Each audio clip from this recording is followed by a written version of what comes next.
নমস্কার বন্ধুরা, তোমাদের সবাইকে স্বাগত জানাই সবুজে সুদীপ চ্যানেলে।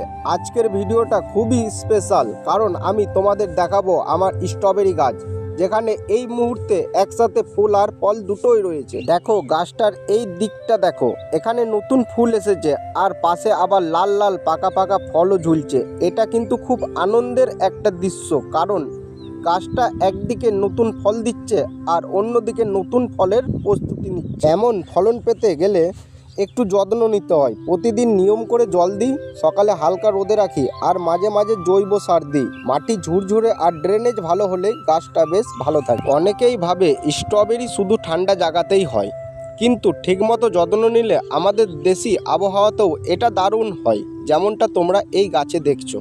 তোমাদের যদি এই ভিডিও ভালো লাগে তাহলে লাইক করো, শেয়ার করো আর আমার চ্যানেল সবুজে সুদীপকে সাবস্ক্রাইব করতে একদম ভুলো না।